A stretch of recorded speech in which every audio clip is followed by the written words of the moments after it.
And hello to everybody. Welcome to our Black History Month Science Symposium. I am so deeply honored to welcome all of you and our guests and our speakers at this symposium. The College of Science is deeply committed to a culture of respect and equity. We are absolutely committed to promoting anti-racist policies and to ensuring that our college represents the brilliance of our science across the demographics of our society. This is a very deep and sincere commitment that we have made and that we are reading out. And I'm so excited about the places that we are and where we are going. I'd like to acknowledge our Associate Dean for Equity, Randall Hughes, the first Associate Dean for Equity at Northeastern, and we are just delighted to have her leading some of our respect, equity, and diversity initiatives. But this stretches across our entire college. There is not one person in the college who is not part and parcel of promoting a culture of respect and equity, where every person is valued for who they are and for what they bring, for their commitment and for their brilliance. And it has nothing to do with the color of your skin. It has to do with who you are. And this is where we go with our college. But we look at our demographics and we know we are missing brilliance across many of our populations. And this is why we are promoting the diversity of our college. And we are thrilled to be able to bring on board new faculty, students, staff who add to our diversity, who make good on our commitment to anti-racist policies and to a very deep commitment for equity.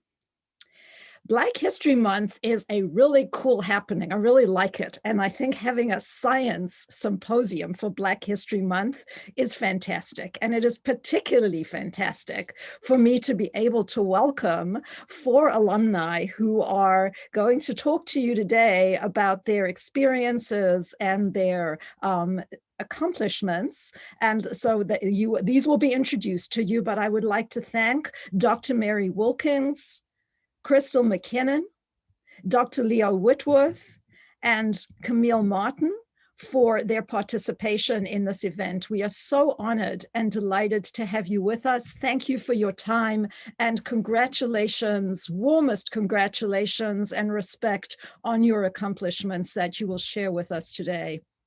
I am also thrilled that 2 of our brilliant students, Efosa Enoma and Nathalie Myrthil, will be moderating this event. And, you know, I think that is plenty for me. So I am going to, again, welcome everyone, acknowledge and thank our accomplished and brilliant panelists and our accomplished and brilliant students, Efosa and Nathalie. I'm going to hand it over to you for the symposium. Thank you so much. I would also just like to acknowledge Kevin Thompson, our Associate Dean for Development, who has worked with Associate Dean Randall Hughes in putting this event together. So without further ado, I will hand this over to Efosa and Nathalie. Thank you. So thank you so much, Dean Sive, and welcome everyone. So I'm truly excited to have this opportunity to help celebrate the accomplishments of 4 successful Black scientists. So I would first like to introduce the first panelist, Dr. Camille Martin. Dr. Martin studied analytical chemistry and biomaterial science at Northeastern University, where her work was focused on studying structural and adaptive color and nature as a source of inspiration for designing bio-inspired materials that can be applied for the next generation of skincare products. She graduated with her doctorate degree in chemistry in 2019. Currently, she is the co-founder and CEO of Seaspire Skincare. So based on her, Dr. Martin's accomplishments, I would like her to answer this question: how have these colleges of science influenced your career?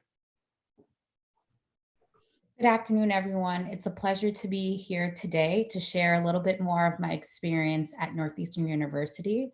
As Natalie mentioned, I am the CEO of Ceasefire, which is an early stage company that's focused on bringing to market new ingredients inspired by nature to make the world healthier, safer, and more sustainable. Our story for our company begins at Northeastern University, specifically in the College of Science and the Department of Chemistry, where I got my PhD under Professor Layla Jaravi. Together, we are really interested in studying how amazing color changing animals like octopus, squid, and cuttlefish are able to demonstrate and showcase their brilliant camouflage.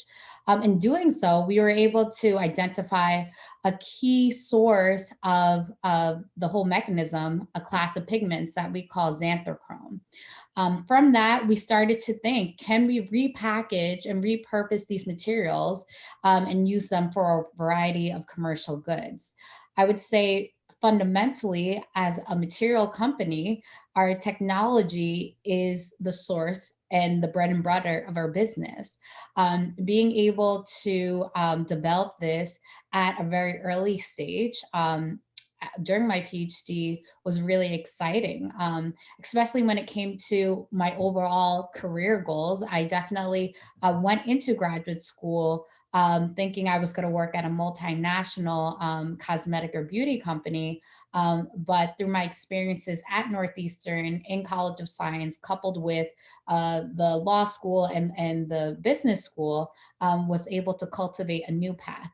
I often say Northeastern is a great school to get a good job, but an even better school to create a job. So I'll stop there for now. Thank you, Dr. Martin. Another question we have is, what do you currently find the most exciting about your field? Well, I could say now I definitely am on the business development side. So it's been a great experience to transition from everyday bench work to being able to see the application of technology in a commercial scale. So learning how do you take ideas from the academic bench and bring them through the pipeline to the shelf is what I'm finding most interesting. Being able to learn about the greater workings beyond industrial decision making and what drives innovation beyond just ideas. And so being able now to leverage my academic background with the opportunities in the market is something that I'm really enjoying being able to put together currently. So thank you so much, Dr. Martin. Hi everyone, I will be introducing Ms. Crystal McKinnon. She graduated Northeastern University with her master's degree in biotechnology, concentrated in pharmaceutical technologies in 2020, where she currently now teaches 2 graduate courses this semester. She's currently a principal scientist, associate scientist at Valo Health, which is a company that has integrated AI into the drug discovery process. She currently works with 4 fully integrated robots, which are all named after detectives. Her favorite one is Sherlock. They help her in her day-to-day research into current disease areas, such as oncology, neurology, and cardiovascular diseases. Ms. McKinnon, how has the cause of science influenced your career? Hello, thank you for the warm welcome. And to answer your question, I have to go back a little bit, so not trying to bore anybody, but in order to go to undergraduate school, I went to Fitchburg State. It was college at the time, it's a university now, it's much fancier, but it was such a fight because I didn't have the money to go to college. I wanted to go to these big fancy places and I just couldn't do it. And I was working 3 jobs and I was trying to make sure that I was keeping up with all of my work at the same time. And it was just a real struggle to get through my everyday life. So then when I started to look for places to go to graduate school, I went out of my way to talk to people. I talked to so many professors from so many different schools in the Boston area. I talked to even people out of state, and I took classes at, I think, one of each of the Boston area schools in non-matriculated programs first in order to see, oh, this is what the teachers are like, this is what the program's like. And Northeastern just continued to really feel like home for me. And that feeling just grew and grew. And I've been working, it's Valo Health now, but I started as Forma Therapeutics. I've been in the same building for a decade. And I had already been working in the field right after undergrad. So going to graduate school, I was going part-time, and I wanted a place that was willing to be flexible. I wanted a place that was willing to be sort of part of my life instead of a struggle to hold on to. And I just kept feeling like that at Northeastern. And as I kept taking classes, I kept making friends. I kept making these connections with my professors. I kept learning new things. And it was so exciting to be able to grow and learn and understand while I was still growing and learning in my career. And it was such a nice parallel learning process that I was better able to communicate. I was better able to have a conversation, you know, with somebody who I considered way above my station and well, I hope I sounded intelligent, but it's just always been kind of a place that feels like home to me, that facilitated learning, and I never wanted to stop learning. And I'm telling you right now, this is my second semester teaching, and I think I'm learning more teaching than I did possibly in some of when I took these classes myself. And I'm absolutely loving it, and it still feels so much like home to me. And it's very much a place I can go to, and my baseline basically for, I'm having, you know, kind of all these crazy waves up and down, you know, with my living situation, my work situation, but it's always been my rock since I started up with my very first graduate level class. Thank you. Our second question is, what do you currently find most exciting about your field? Okay, so personally, as you so beautifully summarized, I love robotics. I love working with robots. I love finding a way to make people's lives easier. And the fact that I get to work with robotics and then eventually develop, hopefully, pharmaceuticals that will also make people's lives easier, it gives me warm fuzzies. I really enjoy being able to say, I've had my hands on this project and it's gone through the entire drug discovery pipeline, and now it's helping people cure cancer. It's helping people feel better in their day to day, and that makes me really happy. Thank you, Ms. McKinnon.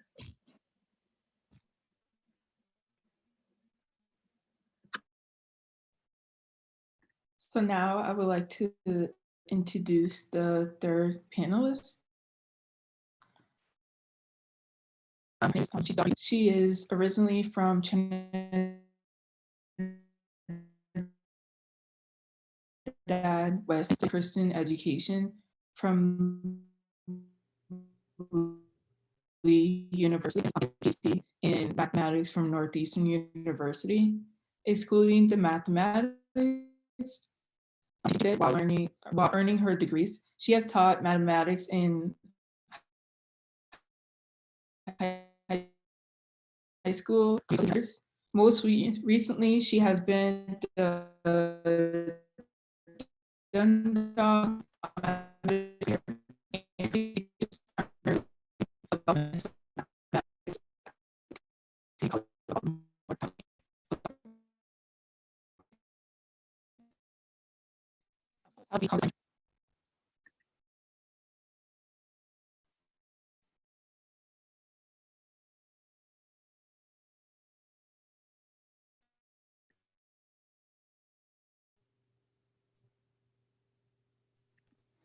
We seem to be having a bit of trouble with the audio, Nathalie. I'm just wondering, maybe, I'm not sure if you want, you look frozen.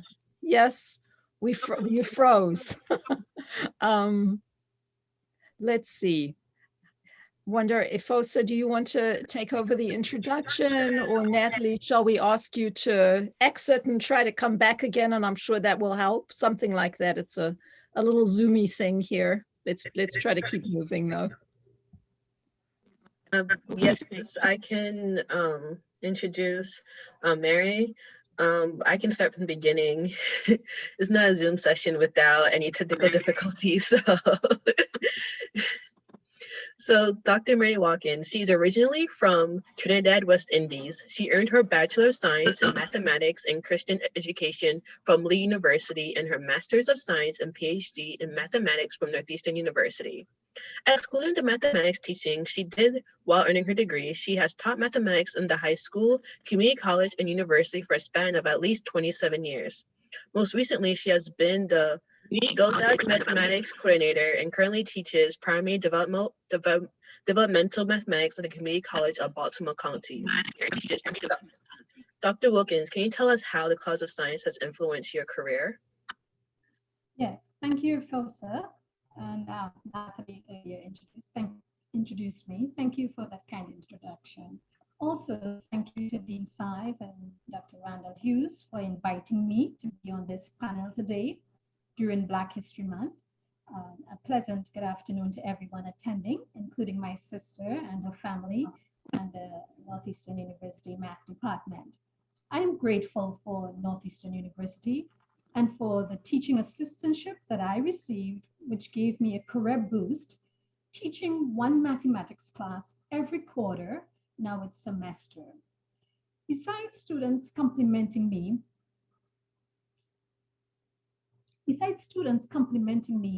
on the enthusiasm and passion with which I taught my classes, on a lighter humorous side, they liked my natural hairdos, which sometimes included braids. Now, teaching is my profession and calling in life.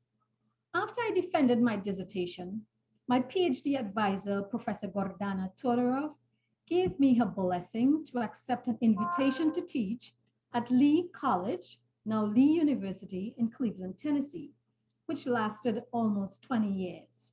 While in Cleveland, Tennessee, I helped students in the math club and in the international club, served on and chaired the Cultural Diversity Committee and other committees, presented talks at Math Fest for the Mathematical Association of America, did community service at long-term care facilities, served as a Sunday school teacher at churches, and sang a cappella songs during Wednesday night services.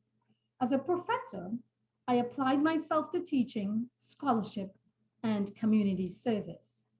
Now, I came to teach at the Community College of Baltimore County in Maryland, and I am devoting myself to teaching mostly developmental mathematics to students who need such courses before fulfilling their college mathematics course to graduate with an associate's degree. And it gives me joy and excitement to see light bulbs going off in the classroom as I demystify the mathematics so students can understand each section one by one. And I am thrilled when students ask questions and I can answer appropriately, most times to their satisfaction, or I share an alternate way to work out a problem. The beauty is that every semester there's a fresh crop of students with whom I can do this all over again. That is the reason why I have to keep on keeping on, as my mom always encouraged me to do. Most definitely, the College of Science has influenced my career, and I can continue teaching as my vocation in life. Now, I continue to give back to my alma mater, Northeastern University, in many ways, including serving on the Mathematics Department Diversity and Inclusion Committee, so others can have similar opportunities at Northeastern as I have had. Amidst discouragements and setbacks, I encourage you to keep on keeping on with whatever you're doing to fulfill your call in this life. God bless you. Thank you, Mary. And our second question is, what do you currently find most exciting about your field? So mathematics is the queen of all sciences, as they say, and it's good to be at the Science Symposium. And the thing that I find, most exciting about my field of teaching in mathematics is that, every semester I get this group of students and I can start all over again, and students can start all over from the beginning. And the big kick for me is when I can help them one-on-one. I like the one-on-one connection I have with students. Of course, in the classroom, right now I teach an on-site course for 3 hours twice a week in the night. And but now, we have the Zoom. I do my remote or online hours in Zoom. And it's really great when they come into my office hours, and they usually will turn on their videos at that time when it's one-on-one. Although sometimes in the classroom, they may not turn on their videos. But it's so great to answer their questions. And I love when, you know, they're able to be helped. And as was read earlier, you know, my motto in life is, if I can help somebody as I pass along, my labor will not be in vain. So it brings me great joy to help my students when they encounter challenges, and to guide them in the problem solving, as it were. Thank you, Mary. Thank you.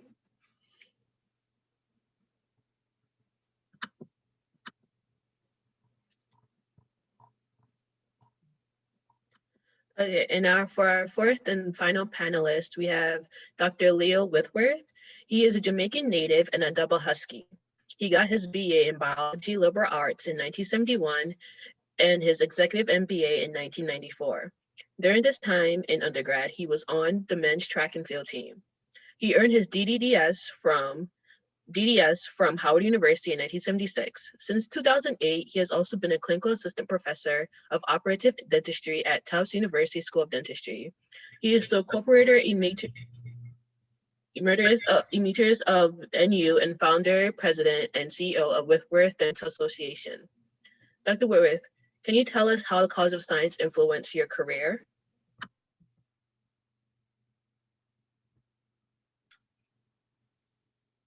Thank you, Efosa. What's going on here? Okay, I hope everyone can hear me now. Thanks, Efosa, for that introduction. But like Dr. Was it Martin, Crystal? I gotta give you a little history first so I can answer your question. As you said eloquently, Efosa, I came from Jamaica, West Indies. I came to Northeastern as an exchange student. When I came to Northeastern at that time, it was a College of Arts and Science. You know, this was a long time ago. So at the time, I wanted to get into the health science or maybe even into the medical field, but I was not exactly sure of what I wanted to do. I know I didn't want to do mathematics like Dr. Martin, because mathematics had principles. I'm gonna give you an example. I know that by multiplying you increase. So I could not understand why if you multiply something, 6 things by 0, you end up with 0. You know, so I knew that mathematics was not gonna be my strength. But when I came to Northeastern, I got involved in biology. You have to do a little bit of chemistry and a little bit of physics. And my physics professor said to me, Whitworth, look at it the other way, because anything that's 0 and you multiply it, it's always gonna end up with 0. So I had to reverse my thinking. But listen, at Northeastern in my chemistry class, God bless Dr. Luda, he's no longer with us now, but he really helped me and took me under his wings. I think because I came from the island and was always talking about Jamaica. So at one class, I went to Dr. Luda and I said, Dr. Luda, I have no idea of what you're saying and what's going on, you know? And he said to me, where are you from? So I said, I'm from Jamaica. Because at that time, my accent was very heavy and people really couldn't understand me. So every time someone spoke to me, they would say, huh? And I was just sick and tired of it. So I bought me a little radio and I tried to speak like the DJ on the radio.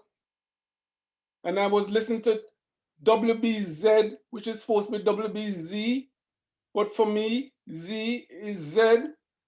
So my classmates used to always laugh at me, but I really struggled and I continued.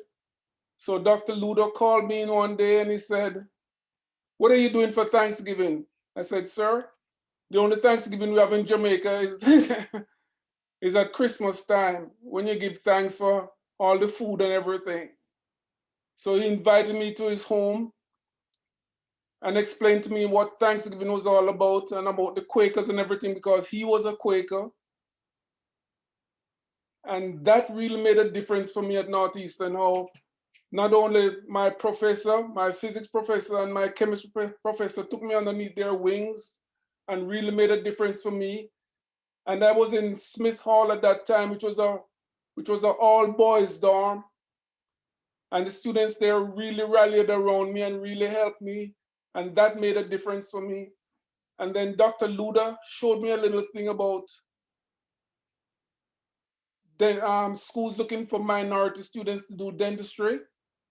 And I jumped on it and applied to Howard and got in. And that's where my story took off. But it was all because of the camaraderie, my teachers at Northeastern, and the students in my dorm who really made a difference for me, because it was a total cultural shock coming to this country, you know, and trying to assimilate myself into things. So that's my story in a nutshell. Cool. Thank you. Thank you, Dr. Leo.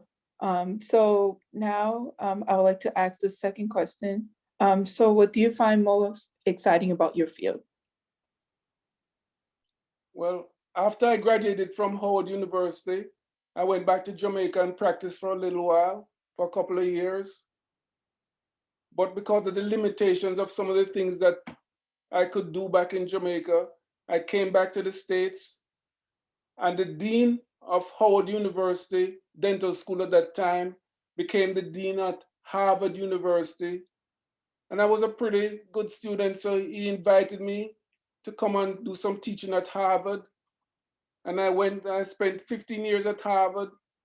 And then I met the dean at Tufts University, because at that time, when I came back to the States, I opened two dental practices, one in Jamaica Plain and one in Mattapan. And I worked a lot with the ABCD Community Development Program, and I received the Martin Luther King Award for community development and community work. And so the dean at Tufts University reached out to me and said, you know, Tufts is going in a different direction, and he would like me to be a part of it. There's going to be more minority involvement and more diversity in the school. And he invited me to become a part of Tufts University. My wife wasn't happy with it at that time, because she wanted to know why I was leaving Harvard to go to Tufts. Nobody heard of Tufts. But I accepted the invitation. And I love working with students and mentoring them, showing them the pathway from my coconut tree, you know, to Northeastern University, to Harvard, and now to Tufts, and to try to make them understand that, you know, once you put your mind and your task to something, that you can achieve it. And that's what I enjoy the most, is trying to work with students to let them understand that there's hope if they put their mind to it. Thank you so much, Dr. Leo Whitworth. So now I would like to transition to the discussion section. So this is also an opportunity for the audience members to type your question in our chat, and Efosa and I will monitor the chat and we'll ask you the questions. So first, the first question we have for the panelists is, what does Black History Month mean to you? I'll chime in here, and I want to say it's such an honor to be among such great talent from the Northeastern community, and to hear stories from Dr. Walkins and Dr. Whitworth coming from the Caribbean. My family is from the Caribbean, so I always love to hear of stories of people who are able to come and to really evolve in their careers and to make a difference not only in their local community, but in the greater Boston community. So I'm inspired by your stories that you have shared. When I think about Black history, I think about not only going all the way back to decades ago, but thinking about those who have pioneered and set out to make pathways for us today, such as the panelists who have been able to not only be able to create paths for themselves, but have been lifting up students throughout the entire time and really just living in this lift as we climb. And as we continue to climb and achieve our goals, that we're also looking out for the next generation. So for me, Black history is looking far behind, but also in the recent past, and trying to learn what can we take away from those who came before us to integrate, to foster greater change for the future.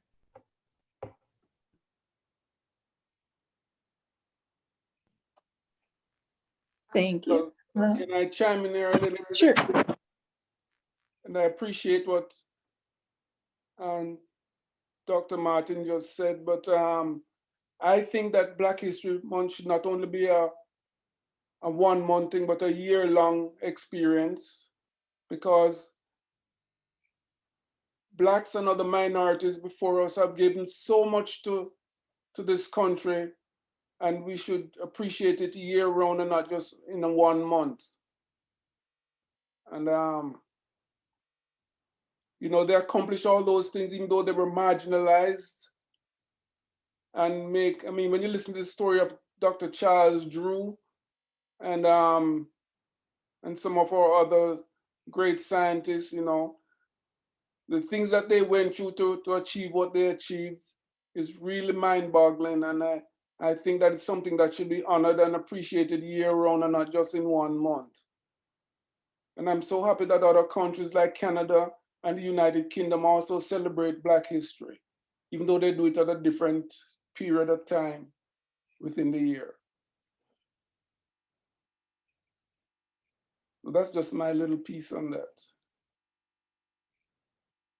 And I'm really happy to be a part of this panel and to really show Northeastern the great things that Northeastern has done, not only for me, but for other folks there. Thank you so much. I think Ms. Crystal had something. She unmuted. Do you want to say something? Yeah, I was just going to add to what Camille and Leo had said about how, I mean, it should be kind of celebrated year round, but it's something that I personally do celebrate year round. And I think a lot about my personal family and friends and their successes in life, that they've overcome so much to get to. And so it's exciting to have this month to really reflect on everything. But I also tend to year round think about Black History Month as a celebration of all of our history in general. Cool. Thank you so much. So I would like to move on to the next question. So I've heard a lot of accomplishments and a lot of motivational speeches that I'm truly inspired by your experiences. So I guess I'm just wondering, like, what motivates you? What keeps you going as a scientist?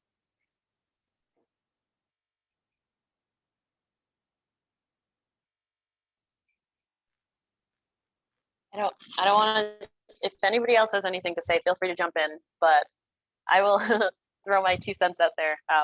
The fact that I've had so many family members touched by so many different diseases that I am now working with, including neurodegenerative diseases, which are really, really prevalent in my family right now.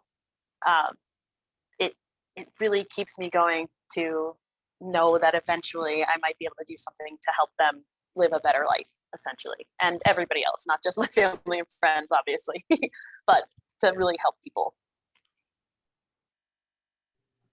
For me, what I'm most excited about is, especially being in my position, growing an organization, as we look at the numbers for diverse talent in STEM careers, it does not compare to the larger group as a whole.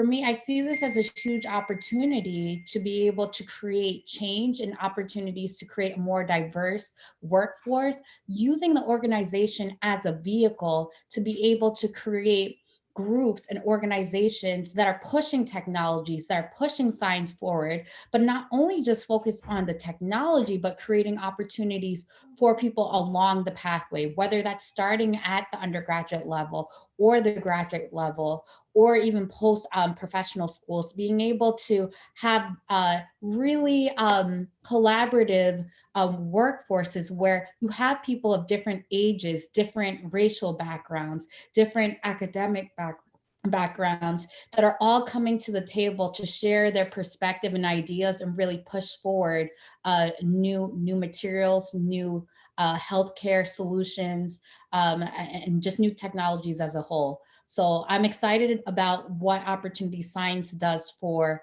the greater public, but also what it can do for creating career opportunities for people within our community. Camille, I think that's well said.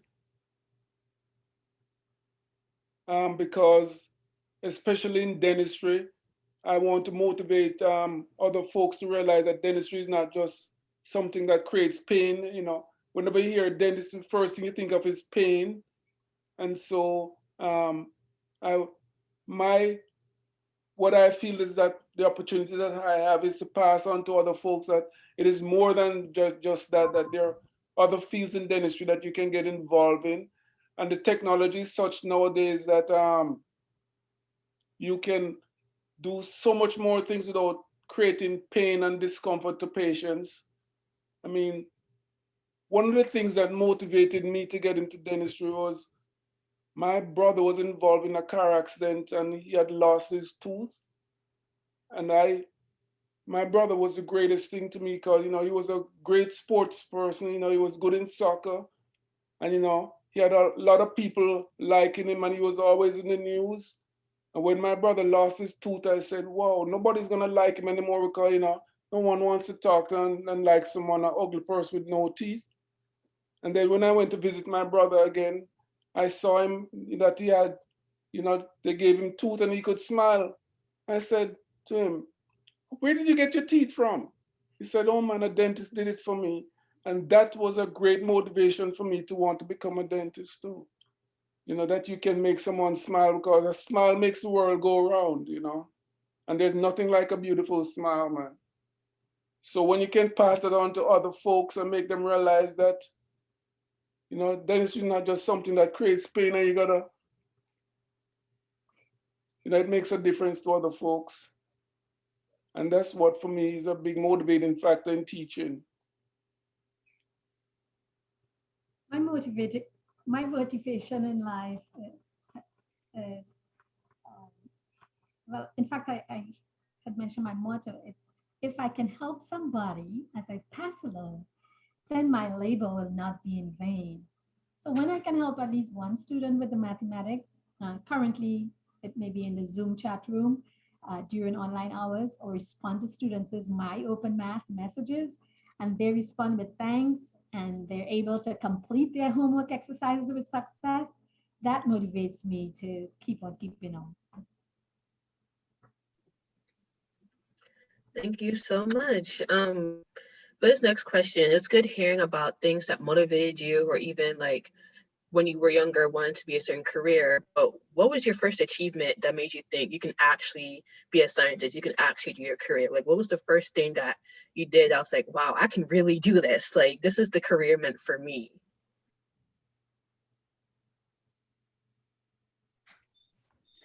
I could say for me, I'm from New York, and I always had a passion for cosmetics and the beauty industry. And when I was in high school, I was able to like just Google like what kind of careers can you do with chemistry, and I was taking it at the time, and I found out about cosmetic chemistry. So I made up my mind, I'm going to study chemistry and I'm going to work in cosmetics.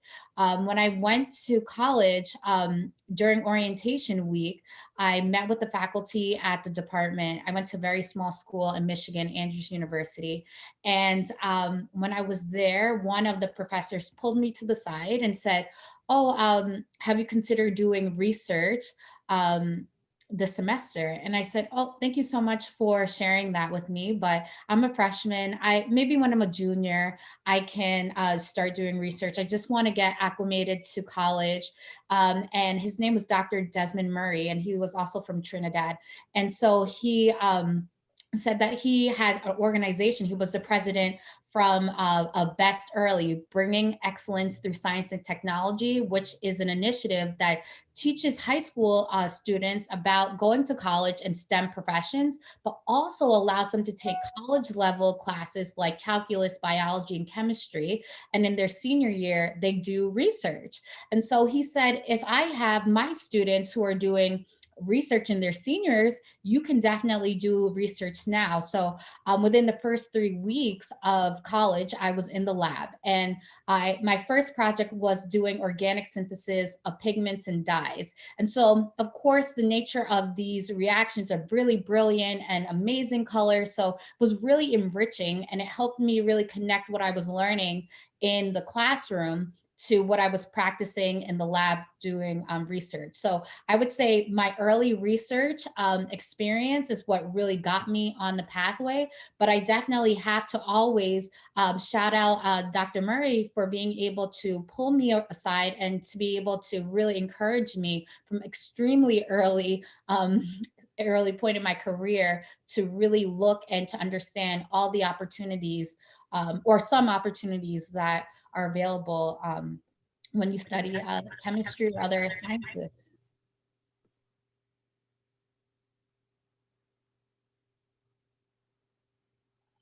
Well, for me, there is no question that my motivation and my initial thing to get into the dental field came from my chemistry teacher at Northeastern, Dr. Luda. Because if he hadn't shown me that information, I took the time to show me that, you know, there are minorities that could get involved into dentistry, I probably would never have gone into dentistry. As I said before, I knew I wasn't going into mathematics. You know, I'm sorry, Dr. Watkins. But,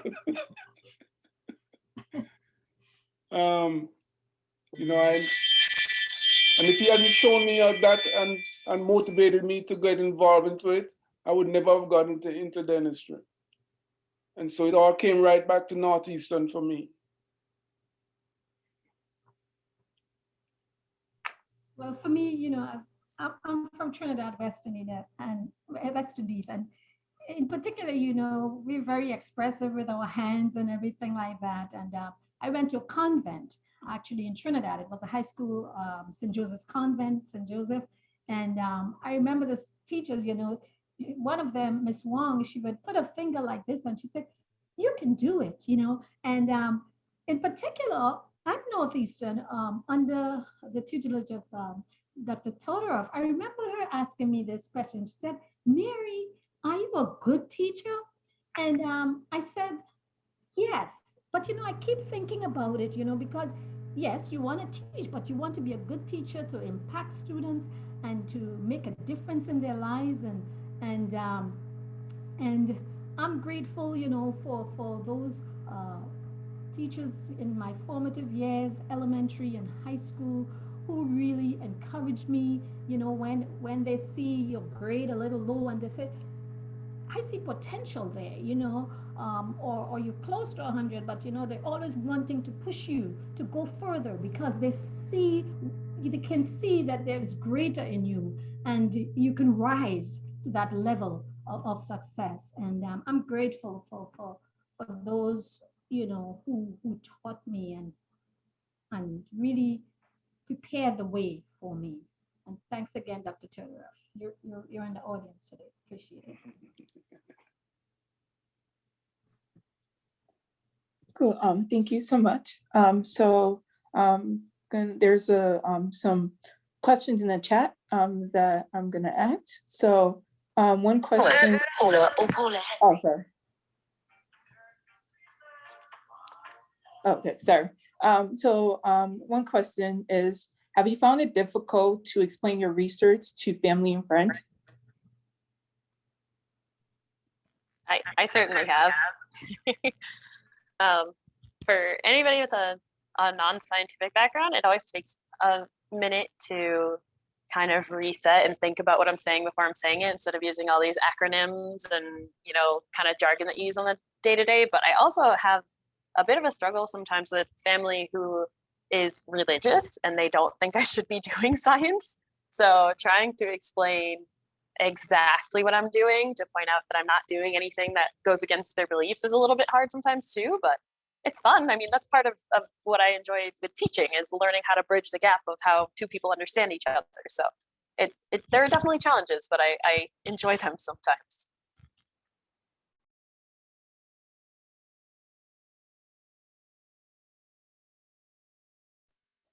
Thank you. Sorry, I'll ask another question. So what does diversity and inclusion mean to you? Okay, I will speak. I really cherish diversity and inclusion, and I encourage them whenever I can. And as I've mentioned, I'm from Trinidad West Indies, but the thing is, I grew up in a diverse family of 10 siblings. And so one is in the audience, but I have eight siblings still in Trinidad, and approximately 50 foster children were in my parents' home at some time or another over a period of about 20 years. And this was where inclusion was always encouraged. So just in my family alone, I had to deal with diverse opinions and issues, and to live in peace, we had to be inclusive and not leave anyone out. Now in America, most times, especially in my professional life, I was the first Black female PhD in mathematics to shatter ceilings while serving and making a difference in the classrooms, on committees at educational institutions. However, I know now that there are more Black female PhDs who succeeded me in those classrooms and have served on similar committees, and they are making a difference. But the work is not over. And as mentioned earlier, at present, I serve on the Northeastern University Mathematics Department Diversity and Inclusion Committee, and we are making strides to ensure the continuity of diversity and inclusion at Northeastern.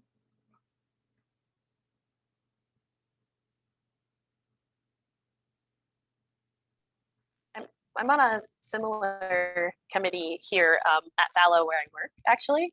And for me, diversity and inclusion is something that I just hope to exist with on a daily basis. And sometimes I find it interesting the way people talk about it, like, oh, we have to check all these boxes and make sure we're meeting an HR goal.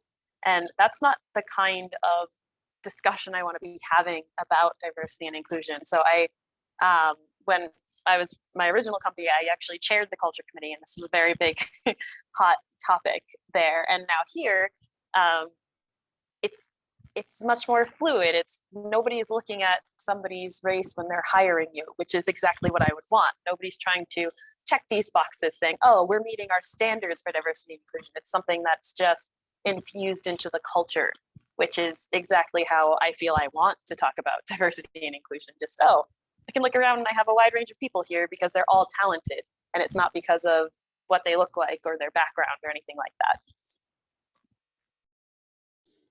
I will echo that. Yeah, I'm looking forward to a time where diversity and inclusion is not a hot topic, a buzzword, where in fact we just look around our school systems, we look around our communities, we look around our community organization, our churches, and our politicians, and we see a makeup that represents the greater public.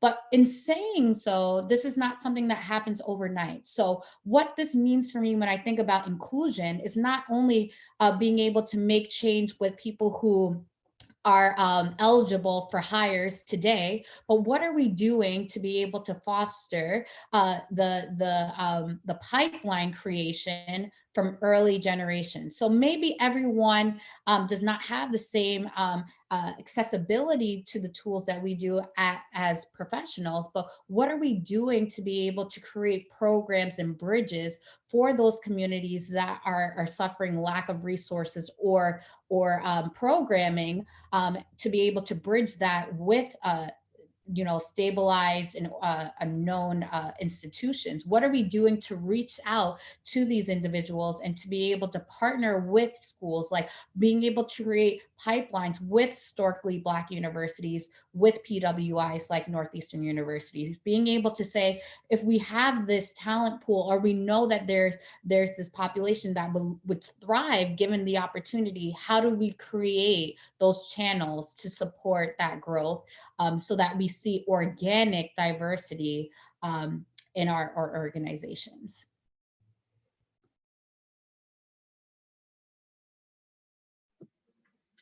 Thank you. One of the questions in the chat asks, what are some present challenges you face in your field?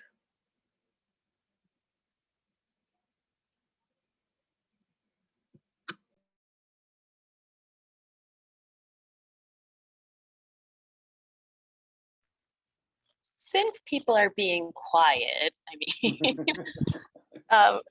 Dr. Whitworth, if you wanted to talk, you haven't in a while, and I saw you on mute, so I'm going to quiet. Okay.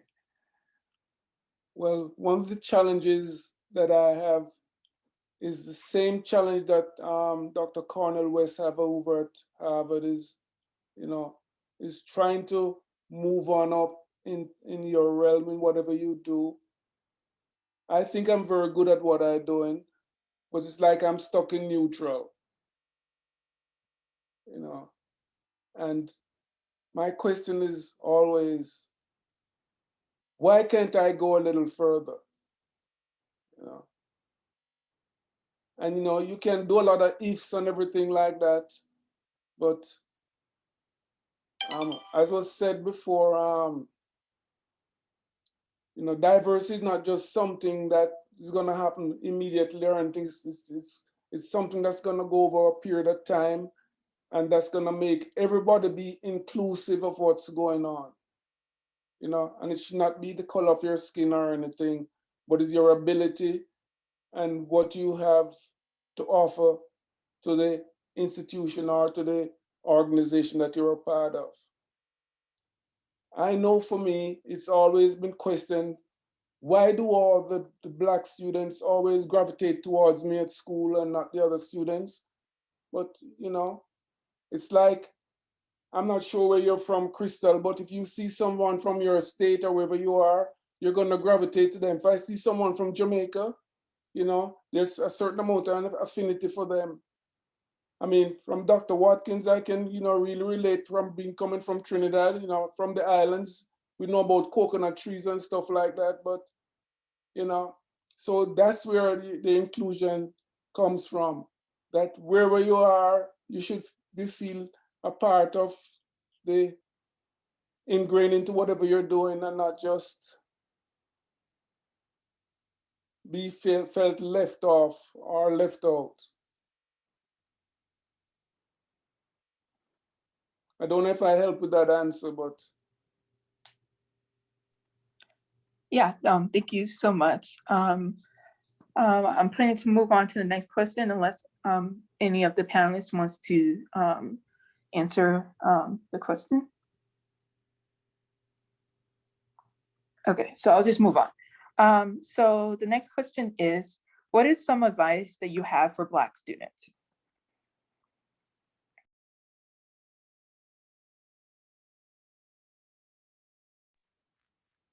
Hey, I'll talk again. So I actually recently got this advice myself because I was dealing with a bit of a situation in my personal life. And my supervisor here at Fellow said to me, don't think about being whatever race you are, regardless of who you are. Just don't think about that as an issue. Like, if somebody is going to have a problem with you because of what you look like, that's their problem. And you will continue to succeed, and you will continue to grow. You will continue to be a better person. much better without that sort of influence in your life. So if you have people who ever treat you like that, if you have people who ever act like you're different for any reason, you need to just let it roll right off your skin and keep on going and keep succeeding, because that's the best medicine for both them and you to see. That's all. Beautiful, Crystal. I Well would like to said. speak.